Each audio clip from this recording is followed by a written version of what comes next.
할렐루야. 함께 따라서 하겠습니다. 그러니 이제라도, 그러니 이제라도 우리가 이 제목을 잘 기억하시기를 바랍니다. 설교는요 다 잊어버려도 괜찮아요. 다음에 제가 또 하면 되니까. 제가 또 할 때는요 제목을 바꿔서 해요. 그러니까 제목만 기억하시오. 아침에 제목이 뭐예요? 헌금을 드리는 자세. 그것만 기억하면 돼. 그러면 다 생각이 나. 근데 제목이 기억 안 나잖아. 그러면 아무도 생각이 안 나. 그죠? 제목만 딱 기억되면 다 생각이 나. 근데 제목을 잊어버렸어. 그러면 저도 그래요. 설교 한자도 잊어버릴 때가 있다니까요. 제목을 딱 생각하게 되면 그때부터 나요. 생각이 쫙 나요. 그래서 오전에 설교 헌금을 드리는 자세 기억하시고, 오늘 오후 예배 시간의 제목은 그러니 이제라도. 자, 그 말씀이 12절에 있잖아요. 그죠? 여호와의 말씀에 너희는 이제라도. 그래서 이제라도, 그러니 이제라도 뭘 하라 이거지, 이제. 그죠? 이 말씀을 기억하시면서 깊이 있는 하나님의 말씀을 깨닫고, 또 그 말씀을 통해서 그러니 이제라도 내게 하나님께서 무엇을 원하시는가, 하나님의 원하심 앞에 반응할 수 있는 그런 성도가 되시기를 주님의 이름으로 축원합니다. 발이 잘 안 움직이시는 어르신이 계셨습니다. 의사 앞에 갔습니다. 의사가 좀 높은 의자에 앉게 합니다. 그죠? 그리고 방망이를 하나 갖고 와요. 조만한 방망이. 아픈 방망이는 아니고요. 어디를 칩니까? 무릎을 통통 쳐봐요. 무릎을. 그러면 그 통통 치는 강약에 의해서 이제 무릎 밑에 있는 종아리와 그 발이 반응을 하거든요. 반응을 해야 좋은 거예요? 반응을 안 해야 좋은 거예요? 반응을 해야 좋은 거예요. 반응을 안 하잖아요. 그럼 큰일 나는 거예요. 이것을 우리가 신앙생활 속에 돌아와서도 하나님의 말씀을 듣고 그 다음에 내가 반응을 해야 돼. 이 반응이 없으면은 의사는 말하기를 아이고 큰일 났습니다. 척추에 문제가 생긴 것 같습니다. 척추에. 반응을 안 하니까. 근데 손이 반응을 안 해. 그럼 뭐라 그래요? 손이 반응을 안 해. 다리는 물론이거니와 손이 반응을 안 해. 그럼 어디가 문제가 있는 거예요? 좀 거친 말이지만 모강지가 문제가 있는 거예요.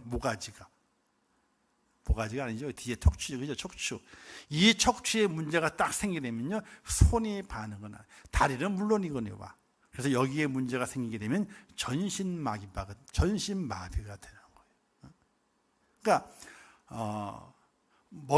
뭔가 두드렸을 때에, 뭔가 이렇게 신호를 주었을 때에 반응하지 않으면요, 죽은 거와 똑같은 거예요.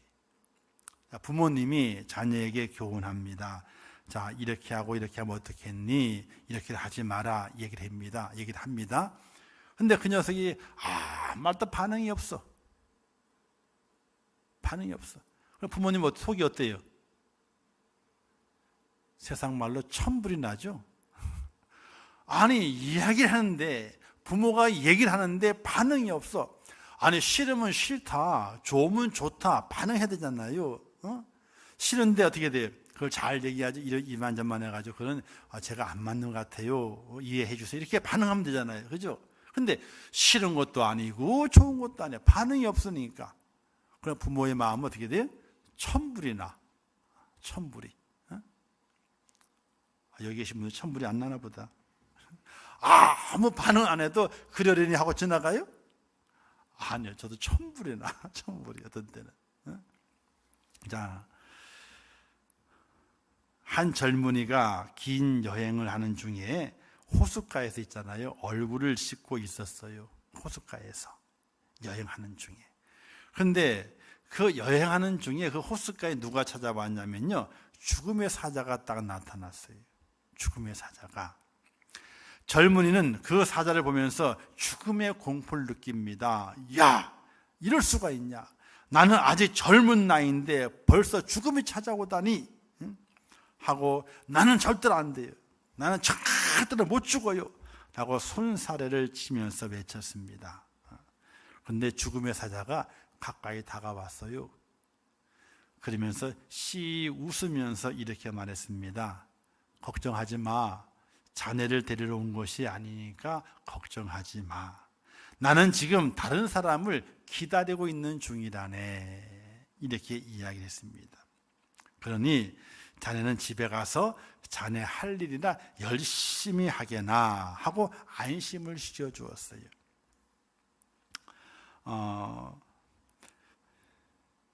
근데 그 젊은이가 이번에는 이제 자기를 안 데려간다 그러게 되니까 안심이 돼가지고 이제 그 죽음의 사자에게 여유 있게 물었습니다. 그렇다면은 나를 언제 데려갈 작정입니까? 라고 물었어요. 지금은 안 데려가게 되니까 안심되잖아요. 근데 궁금하잖아. 나를 언제 데려갈런지. 그래서 물었어. 언제 데려갈 작정입니까? 라고 물었더니 죽음의 사자 이렇게 말했답니다.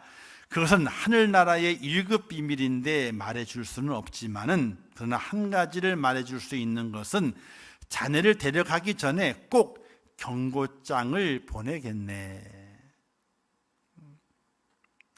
그러니 그동안은 안심하게나. 이렇게 죽음의 사자가 젊은이에게 이야기를 했대요. 젊은이 그 사람은 기쁨이 넘쳐가 집으로 돌아갔습니다. 결혼도 하고 자녀를 낳았습니다. 행복하게 살았습니다.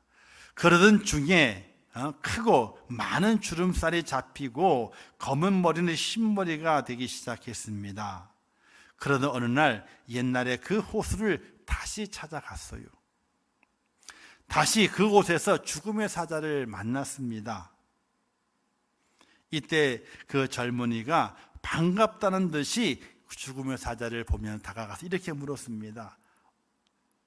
죽음의 사자님, 이번엔 누굴 데려가시려고 오셨습니까? 라고 물었습니다. 이때 그 죽음의 사자가 뭐라고 말할게요? 자네를 데리러 왔네. 이렇게 말했습니다.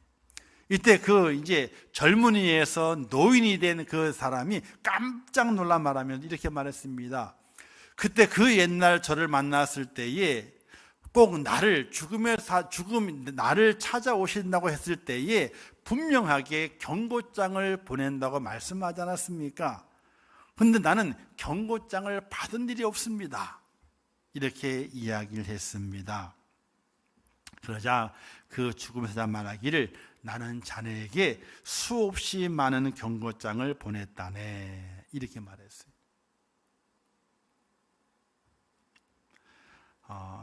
나는 그동안 자네가 거울을 볼 때마다 이마에 주름살을 통해서 경고장을 보내고, 머리에 백발로 경고장을 보내고, 또 작은 일에도 숨이 차고 관절이 아프게 하는 등등 수많은 경고장을 보냈다네.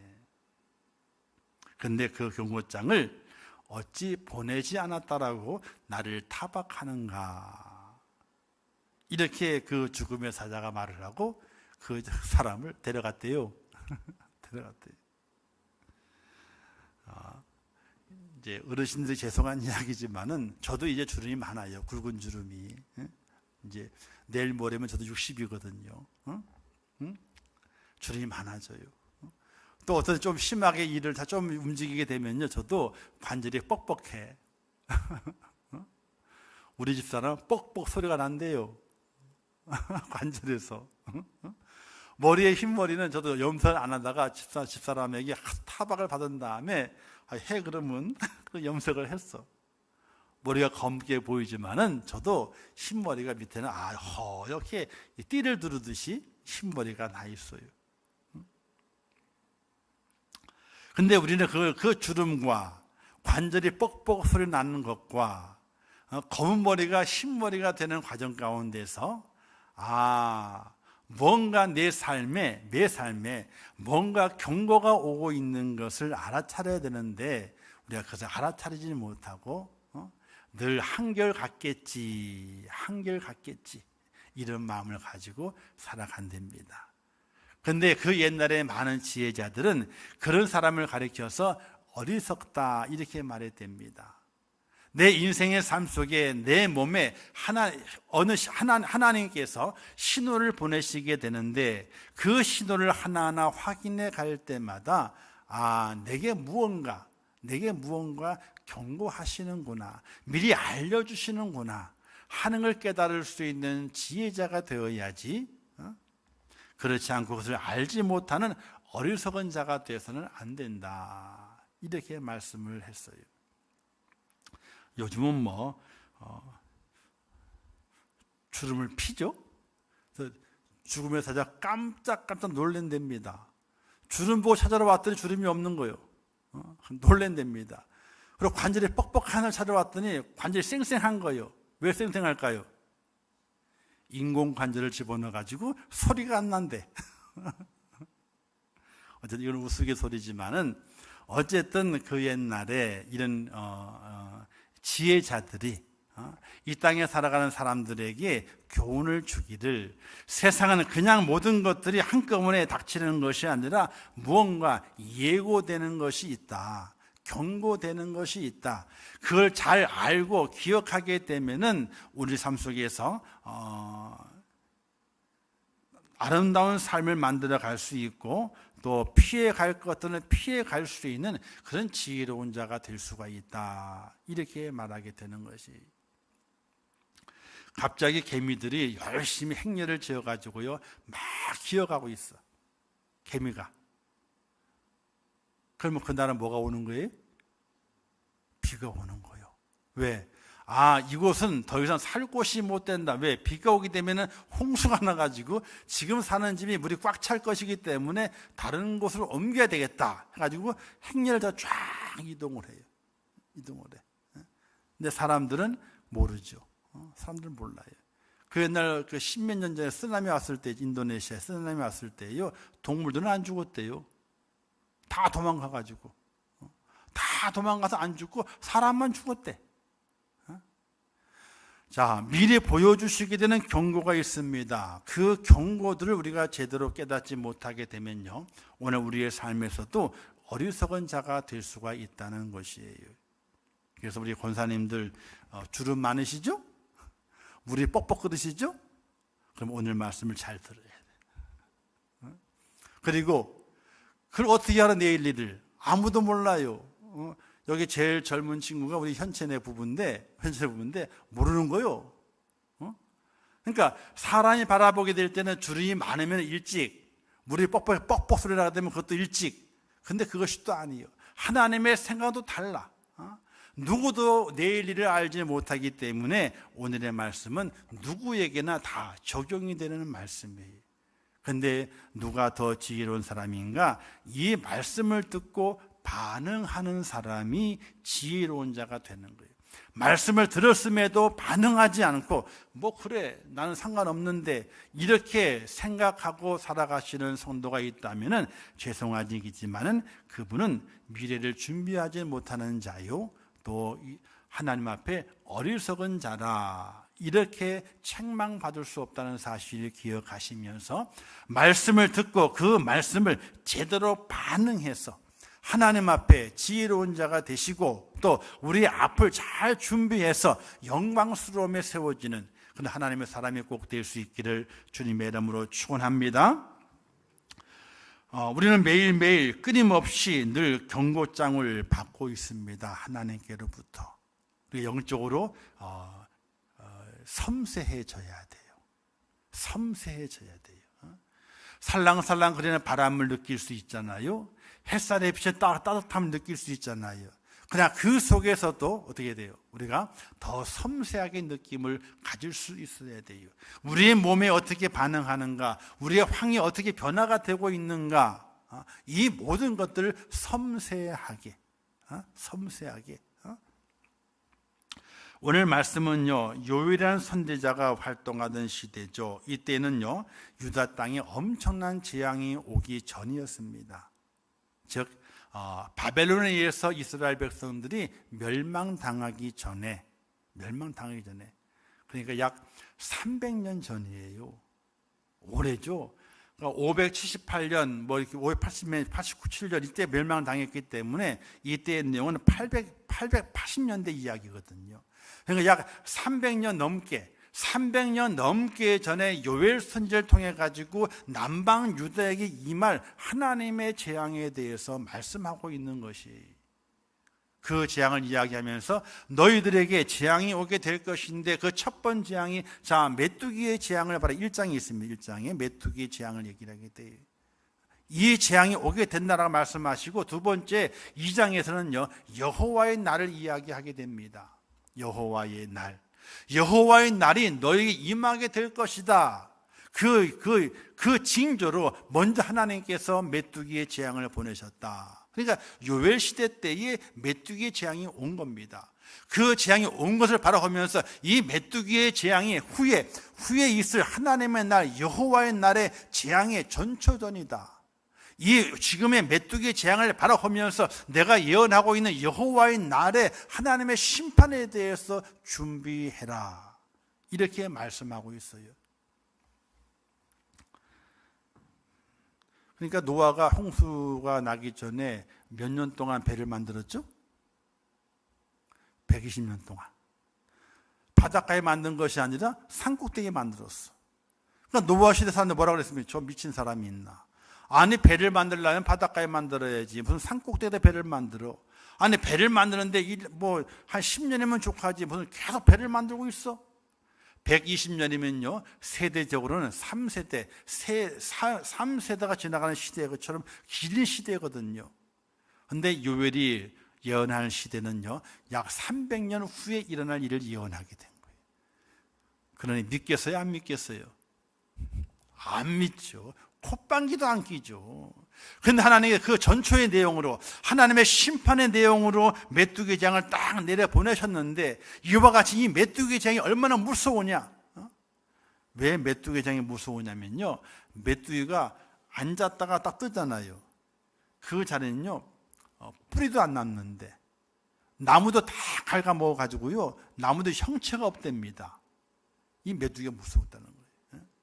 또 중동 지역의 메뚜기는, 우리나라 메뚜기는 작잖아요. 메뚜기 이러면 다 너무 작잖아요. 그런데 중동 지역 사막 지역의 메뚜기는요 무섭게 크대. 또 미국 같은 경우도 메뚜기가 있잖아요. 손가락만한 거요. 메뚜기가 작은 게. 그런 메뚜기들이 수백만 마리가 앉았다 딱 뜨잖아요. 그럼 그 전에 완전히 황폐화 되는 거예요. 그런 재앙이 이스라엘 땅에 임하게 된 것을 보여주면서 여호와의 날이 이와 같이 너희들에게 임하게 될 것이라, 이렇게 요엘 선지자가 예언을 하고 있는 겁니다. 근데 그 날이 언제 올는지 알 수 없지만은 와 보니까 300년 후에 그 일이 이루어지게 된 거예요. 그러니까 요엘이 아무리 소리치고 외쳐도 이스라엘 백성들이 콧방귀를 안 끼는 거예요. 콧방귀를 안 끼는 거예요. 반응이 없는 거예요. 그러는 반응이 없는 이스라엘 백성들에게 더 강력하게 이제 요엘 선지자가 말을 하게 됩니다. 그에게 말하기를, 여호와의 말씀에 너희는 이제라도, 즉 하나님의 날이 크고 심히 두렵게 임하게 될 것인데 그 여호와의 날을 맞이할 자가 누구냐? 하나님의 두려운 날이 임하게 될 것인데 그 날을 맞이할 자가 누구냐? 너희들이 그 날을 맞이하게 될 터인데 하나님께서 이렇게 기회를 주시게 된다. 이제라도 하나님의 심판의 메시지는 떨어졌다. 너희를 향해서 하나님의 그 구원의 메시지가 아니라 너희를 심판하겠다라고 하나님의 명령이 떨어졌다. 그 날이 언제 이루어질지 알 수 없지만은 하나님의 명령이 떨어졌는데, 근데 이제라도 반전이죠. 너희들이 하나님의 그 명령을 듣고 이제라도 돌이키면은, 이제라도 뭔가 하나님 앞에 새롭게 너희의 모습을 보이게 되면은 하나님께서 그 재앙을 없애줄런지 어떻게 아느냐. 그러니 이제라도. 다윗이 범죄하지 않습니까? 그죠? 왕궁을 거닐다 보게 되니까 낮에, 아니 왜 밧세바는 대낮에, 벌건 대낮에 목욕을 했대요? 왜? 신랑도 없는데. 그걸 다윗이 보고 저 여인이 누구냐? 우리야 장군의 그 부인인데요. 그러냐? 한번 잠깐 왔다 가라 그래라. 불렀어. 근데 벌써 사단이 그 마음을 조정하죠. 그죠? 탐욕, 정욕이 불러일으켜가지고 어떻게 돼요? 그만 범하게 되고 말잖아요. 자, 그런 다음에 이제 그 밧세바가 아기를 가졌습니다. 임신했대네. 아이고, 세상 말로는 재수가 더럽게 없어. 그죠? 세상 말로는. 그렇잖아요. 다윗이 덜컥 겁이 났습니다. 아니, 남편 전쟁 나가 있는데 아내가 임신했다 그러게 되니까 나중에 드러나게 되면 어떻게 추궁할 거 아닙니까? 그럼 왕 자신이 얼마나 많은 부끄러움을 당하게 되고 창피를 당하겠습니까? 이제 그것을 어떻게 돼요? 막아봐야 되겠다 싶어 우리아를 불렀어. 가지고 수고했으니까 상을 줄 테니까 부인하고 잘 휴가 보내고 그리고 다시 전쟁터에 가라. 휴가를 줬어. 집에서 보내라고 했어. 근데 이 우리아 장군이 너무나 착해가지고 너무나 충성심이 강하고 부하를 사랑하는 마음이 있어가지고 내 부하들은 지금 전쟁터에서 생명을 걸고 싸우고 있는데 내가 어떻게 편안하게 부인을 품고 잠을 잘 수 있겠느냐? 그 맞는 말이잖아요. 그죠? 부하는 죽어가고 있는데. 그래서 안 한대. 첫날 잤냐 집에 갔냐 그랬더니 안 잤대. 밖에서 텐트 쪽 잤던 거지. 자기 부하들 한 번 잔 거예요. 또 한 번 또 그러잖아요. 그러지 마라. 그러지 말고 내일이면 갈 돈 전에 또 갈 거니까 한 번 쉬었다가 와라. 또 보냈어. 어떻게 했어요? 부인은 거들떠보지도 않고 자기 함께 있던 부하들과 함께 잠잔 다음에 왕이 와가지고 이제 가겠나이다. 딱 그러는 거예요. 2번이나 기회를 줬는데도 불구하고 안 하는 거예요. 집에 들어가지 않은 거예요. 어찌어찌 해가지고 이제 밧세바가 우리아는 죽고 그죠? 밧세바 아기를 낳았어요. 다윗 생각 속에서는요 생각이 있습니다. 뭐냐면 하나님께서 자신을 벌하실 것이라는 생각이 있는 거예요. 왜? 모든 일들이 자기의 그 죄를 막으려고 감추려고 노력을 했는데 그 노력이 하나도 안 통하잖아요. 안 통하잖아. 낳은 아들이 병들었습니다. 골골 그럽니다. 이때 다윗이 금식하잖아요. 근데 그 아들이 죽은 다음에 금식을 풀고 옷을 정장을 해 입어요.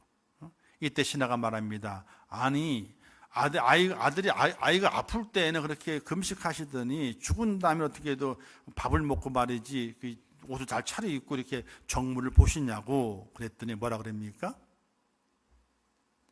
혹시라도 내가 하나님 앞에 죄를 범한 것을 혹시라도 회개하고 금식하게 되면은 이 아이를 살려주실런지 혹시라도 살려주실런지 그래서 그렇게 한 것이지 이제 얘가 죽었으니까 나는 본래대로 돌아가노라 이렇게 한 것이거든요. 혹시라도 이제라도 그런 마음이 있는 거예요. 죄를 졌지만은 이제라도 하나님이 돌이켜 주시기 원하신다고 하는 그런 마음이 있는 거예요. 근데 하나님께 다윗에게서 마음을 돌이킬 마음이 없었죠. 그러나 그 후에 솔로몬에게 이제 왕위를 허락하심을 통해서 하나님께서 그에게 궁유를 베푸시게 되는데 오늘 이 요엘 시대 때 이스라엘 백성들은 어떠했느냐? 너무나 많은 하나님께 죄를 지었습니다. 하나님께 그들에게 메뚜기 재앙을 보내시면서 경고하십니다. 여호와의 날이 임하게 될 터인데 그 날은 두렵고 떨리는 날이 될 것이라 이렇게 말합니다. 이스라엘 백성들은 그 날이 정말 두렵고 떨리는 날인지 상상도 못하고 있는 겁니다.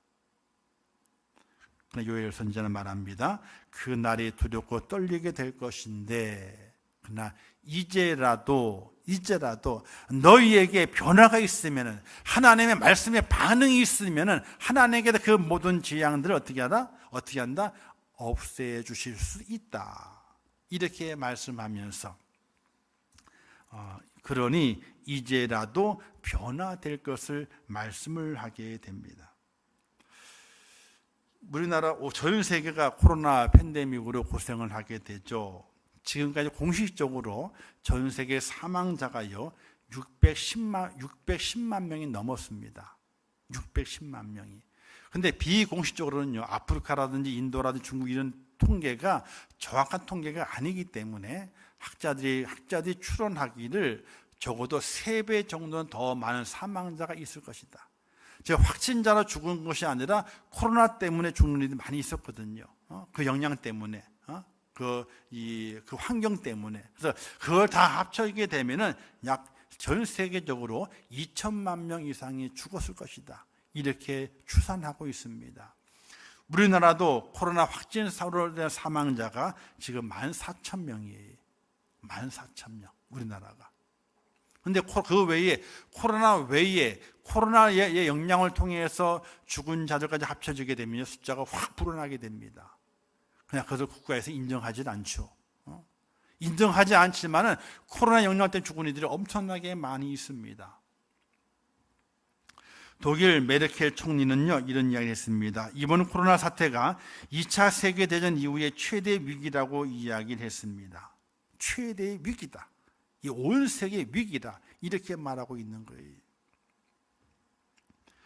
이러한 어렵고 힘든 때를 지나가면서 이런 많은 이들이 죽고 또 죽는 자가 많아지는 이 때를 바라보면서 오늘 우리 그리스도인이 영적으로 어떤 마음과 어떤 자세를 가지고 오늘 내가 현재 살아가야 할 것인가를 깊이 있게 생각을 해봐야 됩니다.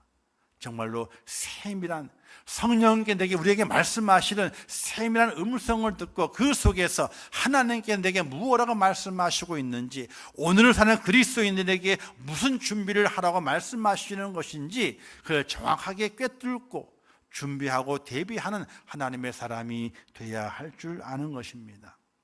사랑하는 성도 여러분, 이제 우리는 무엇을 준비해 가야 됩니까? 말씀과 기도 가운데 하나님께 돌아오는 것이라는 거예요. 하나님께 돌아오라. 자, 돌아오기 위해서는 첫 번째 뭘 말씀하게 돼요? 마음을 찢으라, 이렇게 말씀하게 되죠. 13절 말씀에서 너희는 옷을 찢지 말고 마음을 찢고 너희 하나님 여호와께로 돌아올지어다 라고 말씀했습니다. 그렇게 돌아오게 되면은 뜻을 돌이켜 재앙을 내리지 아니하시나니, 이렇게 말씀하고 있습니다. 이 코로나 이거는요, 재앙이에요. 사실은요. 세계적으로 보게 되면은 2차 세계대전 때 약 3천만 명에서 3,500만 명이 죽었답니다. 2차 세계대전 때에. 그리고는 온 세계가요, 그렇게 많이 죽은 숫자가 없습니다. 평안하게 살아왔던 겁니다. 그러나 코로나를 통해 가지고 비공식적으로 2천만 명 이상이 목숨을 잃었다고 합니다.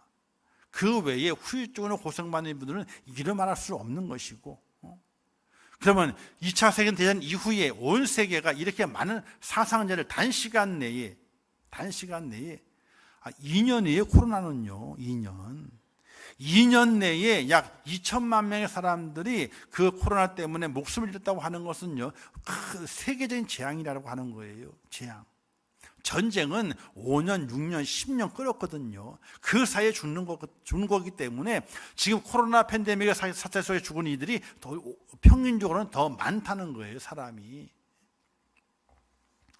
이런 세계적인 재앙 앞에서 우리는 무엇을 생각해 볼 수 있어야 될 것인가? 하나님이 온 우주의 유일하신 신이 되시고 그분께만 사람을 살리고 죽이는 고난이 있으며 그분께만 세상을 평안하게 만들고 형통하게 만들고 또는 심판하는 권세가 그분에게만 있다라고 믿는 하나님의 사람으로서, 참새 하나도 날아다니다가 떨어지는 것도 하나님이 허락하지 않으면 떨어지지 않는다고 하는 그런 믿음의 신앙 가지고 살아가고 있는 오늘 하나님의 사람으로서, 오늘 이 시대의 팬데믹 시대를 바라보면서 2천만 명 죽어져가는 이 시대를 바라보면서 하나님의 생각과 하나님의 뜻과 하나님의 그 섭리를 발견해내지 못한다면은 우리처럼 어리석은 자가 없다는 거예요.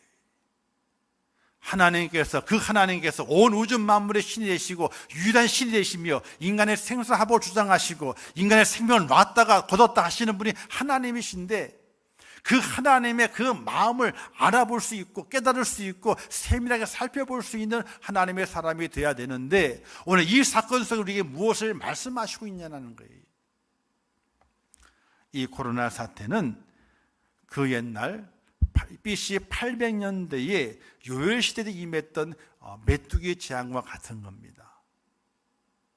하나님의 날, 하나님의 심판의 그 때를 미리 예고하시면서 우리로 하여금 너희가 하나님께로 돌아오라, 내게로 돌아오라, 돌아오게 되면 너희에게 임했던 그 재앙을 내가 제거할 줄 아느냐 하고 우리에게 말씀하시면서 돌아오라고 말씀하시는 하나님의 경고장이라, 이렇게 볼 수 있다는 사실이. 그래서 마음을 찢으라. 진정한 회개가 필요하다는 거예요.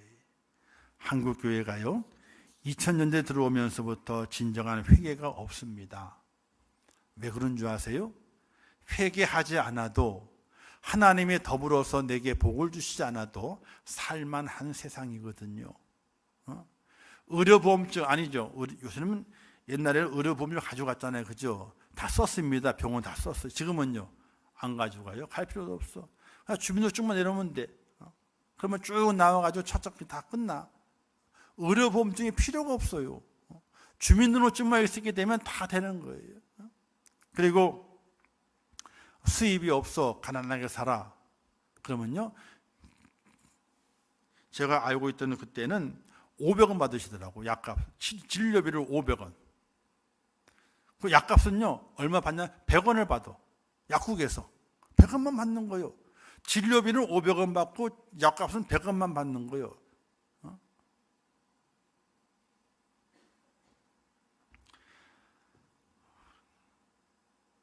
여러 가지들이 우리의 삶 속에 풍요로움을 주게 되고 걱정거리가 없어지게 돼요. 걱정거리가. 그래서 믿음을 있는 성도들이 이러잖아요. 저도 그런 적이 있는데 아프셔. 옛날에는 뭐라 그랬어요? 옛날에는요, 아프면 믿는 사람끼리 기도해야 낫지. 지금은요, 빨리 병원 가. 하나님을 찾아야 안 찾아요? 안 찾아. 찾을 일이 없어. 찾을 일이 없어. 아프면은 빨리 병원 가. 그 옛날에는요, 병원이 멀어, 약국이 멀고, 약국이 아니고 약방이지, 약방이 멀어. 그럼 어떻게 돼요? 기도해. 아파 죽겠는데 기도하래. 근데 기도하러 가네 또. 근데 나아 또. 괜찮아졌어. 지금은 빨리 병원 가. 그러잖아요. 기도하는 소리는 쑥 없어져 버리고 말고 병원 가는 소리가 제일 1번이요. 누구도? 믿는 사람도. 저도 그래요. 빨리 병원 가세요. 검사해봐요. 좀 잘 좀. 검사해봐요. 오늘 우리의 삶 속에서 하나님께서 무엇을 경고하시는가? 내게로 돌아오라. 너는 옷을 찢는 것을 만족하지 마라. 옷은 누가 찢었습니까? 바리새인도 찢었잖아요. 바리새인들이 길바닥에서 기도하면서 하나님 저를 보옵소서. 세리는 저렇게 죄를 많이 져가지고 있는데 나는 죄를 진 적이 없습니다. 그리고 죄를 진 적이 없지만은 하나님께 회개합니다. 옷을 찢어요. 그리고 먼지를 뒤집어 쓰면서 하나님께 기도해요. 그러는 바리새인들처럼 옷을 찢지 말고 마음을 찢어라.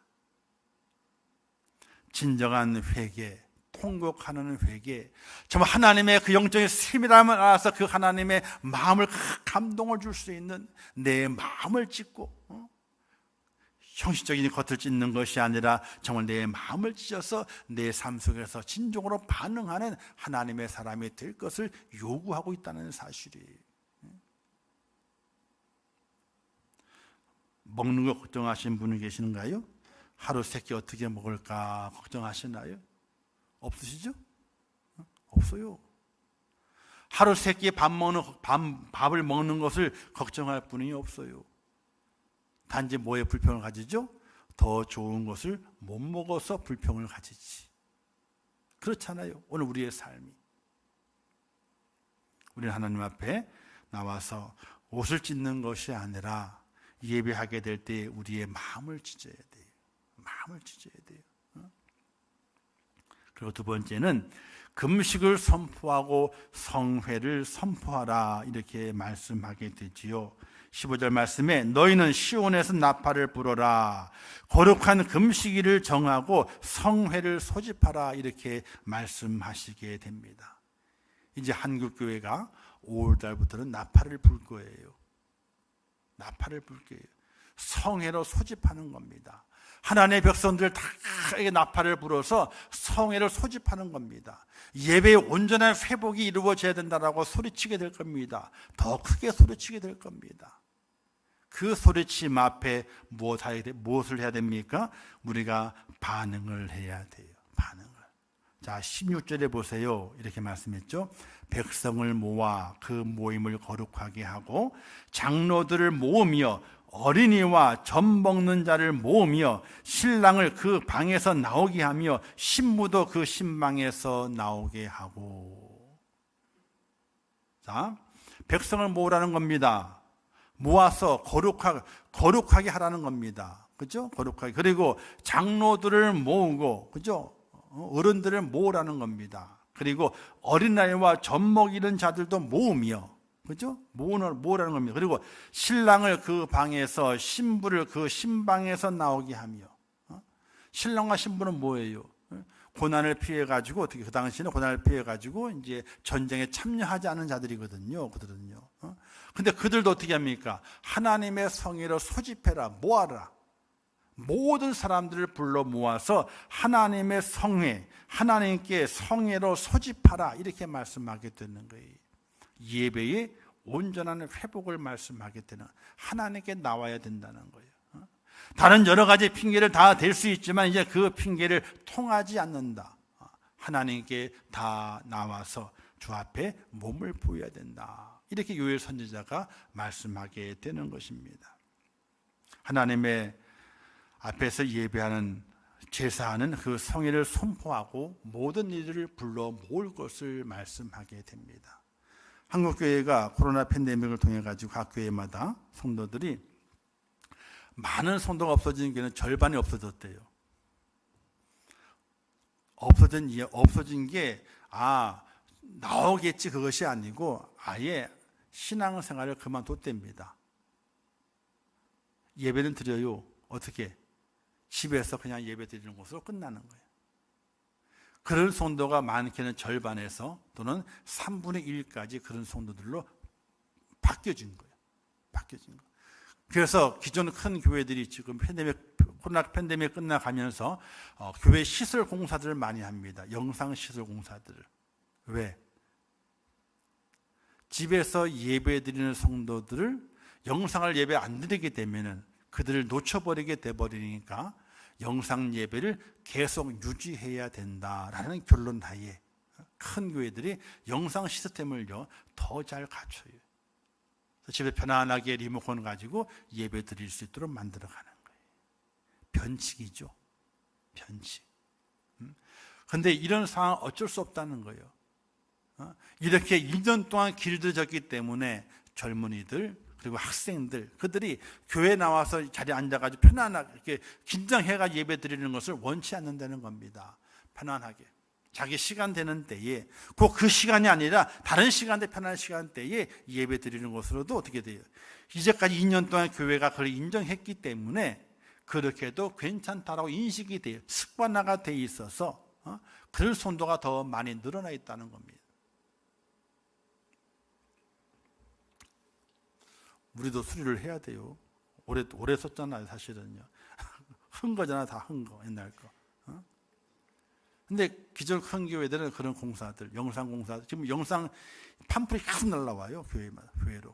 영상 시스템 바꾸시라고, 종을 바꾸시라고, 계속 날라와요. 그게 왜 그러냐? 한국 교회가 그렇게 바꿔주고 있다는 겁니다. 영상 예배를 더 잘 만들어가지고, 영상 예배 드리는 이 성도들의 그 필요, 니들을 채워주기 위해서. 근데 하나님께서는 그것이 아니죠. 성회를 선포하라, 소집하라, 모으라는 거예요. 이게 진정한 회복이 되는 것인데 오늘 우리에게도 그와 같은 은혜가, 그와 같은 결단과 각오가 필요하다는 것을 기억하시기를 주님의 이름으로 축원합니다. 그리고 세 번째는요, 제사장들은 하나님과 사람 사이의 중보자 사명을 감당해야 된다라고 말하게 됩니다. 17절에 말씀하게 되죠. 여호와를 섬기는 제사장들은 낭실과 제단 사이에서 울리며 이르기를 여호와여 주의 백성을 불쌍히 여기소서. 자, 제단과 낭실 사이, 이 낭실은 이제 일반 사람 왔다 갔다 하는 데거든요. 근데 제단은 하나님의 제단이잖아요. 그 사이에 제사장이 있는 겁니다. 하나님과 백성들의 온전한 그런 중보자의 역할을 감당하라, 이렇게 말하게 돼 말씀하는 겁니다. 그러나 오늘 이 시대는요, 그런 중보자가 없어요. 참 안타까운 문제죠. 목회자들이 정신을 차려야 되고 바로 세워져야 되고 진실한 헌신과 희생, 그런 마음을 가지고 주 앞에 세워져 있어야 되는데 그렇지 못하는 경우가 너무나 많이 있어요. 저도 목사지만은 어떤 데는 부끄럽고 창피할 때가 너무나 많이 있어요. 그때마다 하나님, 저 그만하면 좋겠는데요, 그런 소리도 해요. 그만하면 좋겠. 왜? 박수 칠 때 그만둬라 그러잖아요. 그만둬라. 근데 지금 한국 교회가 엄청나게 그런 부패들이 엄청나게 많이 있어요. 진정한 하나님과 사람 사이에 중보자가 돼서 희생하고 헌신하고 정말로 그 속에서 죽음으로써 하나님과 백성 성도들을 끈을 연결시키려고 하는 그런 목회자들이 그리 많지를 않아요. 계시지만은 많지는 않아요. 그 옛날 같지가 않아요, 그게요. 참 그걸 바라보면서 얼마나 안타깝고 갈등이 되는지를 몰라요. 사명을 제대로 회복해야 되고 사명대로 살아가야 되거든요. 요즘 부교육자들은 참 힘들어요. 구하기가 힘들어요. 3일 예배, 금요 예배, 교육 파트를 하지만은 3일 예배와 금요 예배를 잘 지킬 수 있느냐? 못 나온대. 수 예배 금요일에 못 온대. 그럼 어떻게 하자는 거예요? 나중에 그가 목사가 돼가지고 성도를 가르치게 될 때에 수요일날 나오시오, 금요일날 나오시오 할 수 있어요? 못해요. 양심이 벌써 난 옛날에 안 했는데 그것 때문에 못한다니까요. 할 수가 없다니까, 그것 때문에. 근데 죄송한 얘기지만 저는 할 수 있어요. 그거는 다른 건 몰라도 제가 머리가 나쁘기도 하고 어떤 때는 헌신이 부족하기도 하고 어떤 때는 좀 나약하기도 하고 그런 게 있죠. 근데 예배 드리는 것하고 하나님께 드리는 헌물 드리는 것 두 가지만큼은요, 어느 누구 앞에, 하나님 앞에서도 정말 떳떳하게 하나님의 교회의 물질을 사용하는 것에 있는 것까지 포함해가지고 하나님 앞에 두 가지만큼은 내놓을 수 있어요. 다른 건 못해도. 제가 부족해가지고 잘 못 간다 했던 건 많이 있고, 제가 이 실력이 없어가지고 큰 능력을 발휘하지 못한 것도 있어서 부끄럽지만은 예배하는 것하고 하나님의 물질을 사용하는 것하고 헌금하는 문제에서만큼은 그래도 하나님 앞에 저 이렇게 했습니다 하고 고개는 들 수 없어도 완벽하지는 않으니까 예배를 드렸지만 하나님께서 야 정말 잘했다 하고 칭찬받을 만한 그런 모습으로 예배를 잘 못 드릴 때는 있었거든요. 그러나 예배 드리는 것하고 하나님의 물질을 사용하는 것하고 하나님의 헌금을 드리는 문제만큼은 얘기할 수 있어요. 다른 건 못해도. 근데 요즘 부교육자들을 모집하게 되는데 주일날만 나온대. 그럼 어쩌자고. 어떤 교회에서는 새벽 기도까지도 걸어요. 나오라고. 근데 그것도 이제 교회에 봐서 그렇게 하나 봐요. 부교육자들이. 작은 교회에서는 뻗팅기고 큰 교회에서는요 그렇게 한다 그러고. 그러니까 참 힘든 거예요, 이게. 저도 부교육자를 왜 안 두고 싶겠습니까? 힘든 것도 있는데 다 좀 맡기기도 하고 시키기도 하고 그러면 얼마나 좋겠어요. 그런데 수요일날 못 온대야. 금요일날도 못 온대. 어떻게 하자고 그러면? 그럼 어떻게 하자고? 제사장들이 하나님을 섬기는, 또 하나님의 일을 감당하는, 또 전적으로 감당하는 주의 종들이 정말로 중보자의 사명을 감당하는 자리에 서라고 하나님 말씀하시고 있다는 사실이에요. 자, 그렇게 하면은 어떻게 하신다? 다시 풍성함을 주신다. 19절에 말씀하게 되죠. 쭉 말씀하면서 너에게 곡식과 새 포도와 기름을 주리니 너희가 이로 말미암아 흡족하리라 라고 말씀하시게 되고, 두 번째, 재앙이 물러가리라. 북쪽 군대를 너희에게서 멀리 떠나게 하면 메마르고 적박한 땅으로 쫓아내리니, 북쪽 군대가 누구냐면요, 바벨론 군대예요. 아수르와 바벨론 군대 다 물리친다는 겁니다. 그리고 세 번째, 하나님의 돌보심이 있으리라. 23절에 있게 되죠. 이른 비와 늦은 비를 내려서 적당히 내려서 예전과 같이 하리라, 이렇게 말씀하시게 돼요. 그런데 그 시대, 요엘 시대 때의 성도 백성들은요, 요엘의 그 말을 듣고 반응하지 못했어요. 깨닫지를 못했습니다. 결국 어떻게 됐습니까? 북방 이스라엘은 721년에 아수르에게 멸망을 당하고, 남방 유다는 597년 그리고 87년 두 차례 걸쳐가지고 침략을 당해가지고 바벨론에게 멸망을 당해서 포로 생활을 하게, 70년 동안 포로 생활을 하게 됩니다. 사랑하는 성도 여러분, 오늘 이 시대에 오늘 주어진 이 코로나라고 하는 이 사태를 바라보면서 그냥 전염병이 왔다 가지 하는 생각으로 머물러 절대로 되지 않습니다. 그 속에서 성도의 본분을 바르게 찾아갈 수 있는 하나님의 사람이 되어야 됩니다. 우리가 더욱더 우리의 마음을 찢고 통해 자복해야 할 것이며, 또 어떤 경우 어떤 환경을 만날지라도 성회를 선포하고 모이게 될 때에 온전한 예배의 회복을 만들어 가야 할 것이며, 또한 주의 종들은 하나님과 사람 사이, 성도 사이에서 온전히 희생을 통해서 중보자의 사명을 감당하게 될 때에 하나님께 내리시는 그 재앙이 우리에게 비껴나가게 되고, 또 그 재앙의 그 날에 우리는 축복의 땅에 거하게 되면서 하늘의 영광을 볼 수 있는 축복자가 된다는 사실을 꼭 기억하시면서 세밀하게 주의 음성을 듣고 그 음성 앞에 반응하시는, 하나님, 제가 살아있어요, 제 귀가 뚫려 있습니다, 제 마음의 귀가 뚫려 있습니다 라고 반응하시게 됨을 통해서 하나님의 심판의 때는 옆으로 비껴가고, 그 심판의 날에 축복의 자리에 서 있는 하나님의 사람이 꼭 될 수 있기를 주님의 이름으로 축원합니다. 기도하겠습니다.